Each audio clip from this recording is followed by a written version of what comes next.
Voilà pour cette intervention de Jens Stoltenberg, secrétaire général de l'OTAN, qui sans surprise bien sûr accuse la Russie et sa guerre illégale, inhumaine en Ukraine, je cite. Il a souligné aussi le risque de catastrophe nucléaire.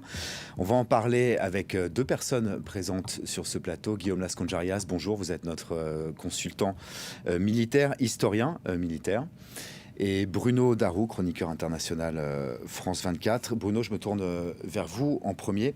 On a l'impression d'un discours en deux temps, en quelque sorte, de l'OTAN. D'une part, on renforce les forces de dissuasion face à la Russie, c'est ce qui a été dit. On renforce le soutien, ou les pays membres renforcent le soutien à l'armée ukrainienne. Mais d'un autre côté, on ne veut pas participer au conflit. On le souligne aussi, c'est une sorte d'exercice d'équilibriste. Oui, enfin, il n'a pas dit que l'OTAN allait soutenir l'armée ukrainienne. Hein. Ce sont des pays Les pays individuels qui le font. Si l'OTAN soutient l'armée ukrainienne, là, ça risque de dégénérer. En fait, il a redit qu'il souhaitait que la solution passe par la voie diplomatique, mais qu'en attendant, lui, dans son rôle, en fait, faisait en sorte que cette alliance militaire défensive, il l'a répété, soit en état d'alerte maximale, mais dans une posture défensive de légitime défense le long de sa frontière orientale. Donc il a rappelé tout ce qui avait été fait ces derniers jours pour renforcer la présence de l'OTAN, que ce soit des pays baltes, de la Pologne ou de la Roumanie. Il a répété que l'OTAN allait défendre chaque centimètre carré de son territoire, des choses qu'il avait déjà dites. Mais l'important, c'était de montrer que l'OTAN était prêt à réagir au cas où. Donc là, le message s'adresse évidemment au Kremlin.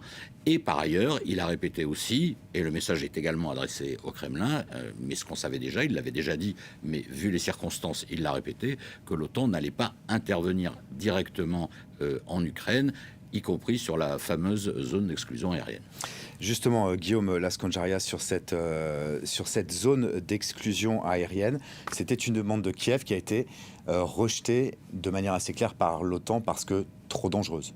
Alors, il faut revenir en fait à ce que c'est qu'une zone d'exclusion aérienne. Une zone d'exclusion aérienne, c'est tout simplement la possibilité d'engager des forces aériennes, donc des avions de chasse, des avions de surveillance, directement dans un espace aérien qui est contesté, avec le risque potentiellement, cette fois, d'escarmouches, voire littéralement de combat aérien et de destruction d'appareils dans un camp ou dans un autre.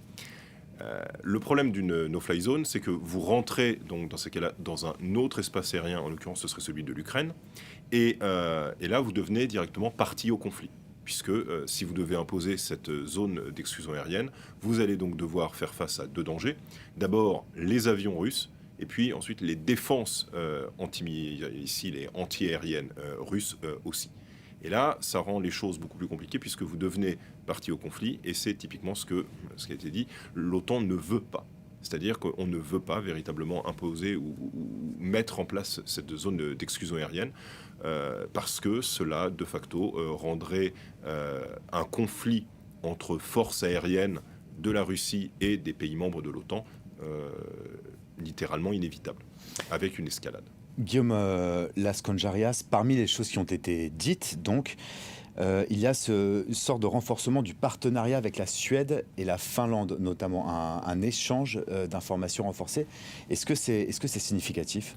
Alors, ça vient en fait après une succession d'événements que l'on a observé en fait depuis déjà des années, qui est le viol de la souveraineté et de l'espace aérien de ces deux pays par des avions russes. Alors ça peut se faire soit dans le cadre de contournements fait par des bombardiers stratégiques russes. Ça a été le cas il y a, il me semble, 2 jours par des chasseurs russes qui ont violé la souveraineté aérienne de la Suède.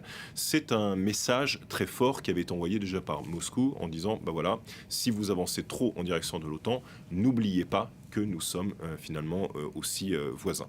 Mais en revanche, quand l'OTAN dit que on se rapproche et que l'on partage des informations avec la Suède et la Finlande, ça veut donc dire que finalement les préoccupations de sécurité de ces deux pays scandinaves sont aussi celles désormais des alliés, et qu'il y a toujours cette possibilité, eux, de les faire accéder plus rapidement, ce qui en fait provoquerait une sorte d'escalade horizontale et non pas verticale, c'est-à-dire qu'on changerait un peu de portage et qu'en intégrant, ou du moins en ayant cette menace portée au Kremlin comme message directement adressé à Moscou en leur disant écoutez, voyez, on peut prendre à notre bord deux autres alliés et ça fait changer le portage stratégique, notamment au nord de l'Europe. Eh bien, effectivement, il y a l'idée de dire que nous renforçons cette présence, nous renforçons ces partenariats, nous renforçons aussi évidemment la capacité à protéger la totalité du flanc est de l'Europe.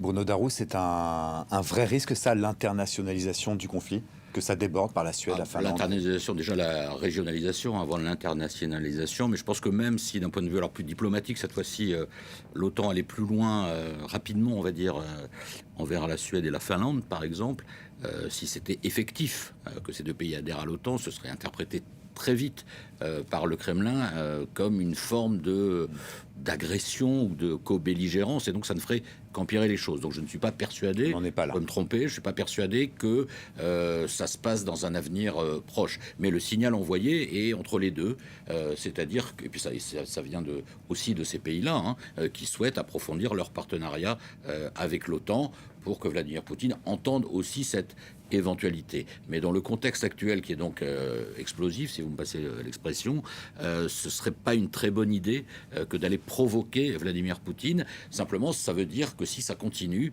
s'il continue dans cette voie un peu erratique, le résultat à moyen et long terme, ça peut être, encore une fois, non pas, comme il le pensait, une division, un affaiblissement de l'OTAN, mais au contraire, un renforcement de l'OTAN, y compris dans cette partie scandinave qui était jusque-là assez prudente.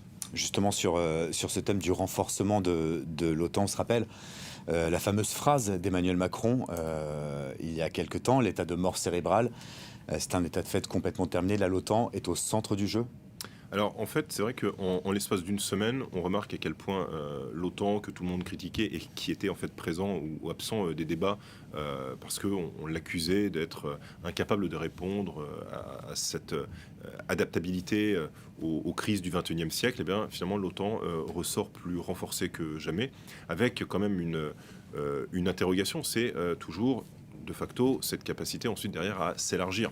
Là, c'est autour de cette question de l'élargissement que la crise finalement se déroule.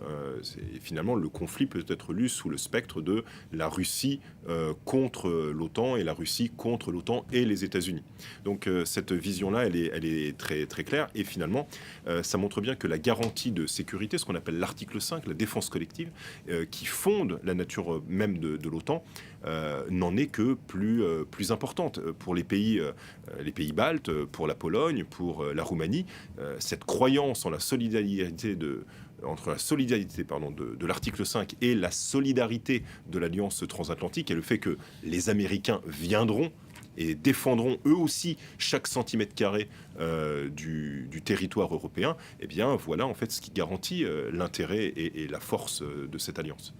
Bruno Darroux, est-ce qu'on est face à un événement, cette guerre en Ukraine, d'une telle ampleur qu'un nouvel ordre mondial se dessine en quelque sorte? Est-ce que ça va être assez fort pour marquer une frontière comme lors de la guerre froide?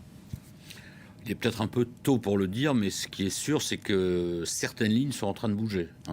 On peut donc déjà considérer que cette crise a isolé la Russie.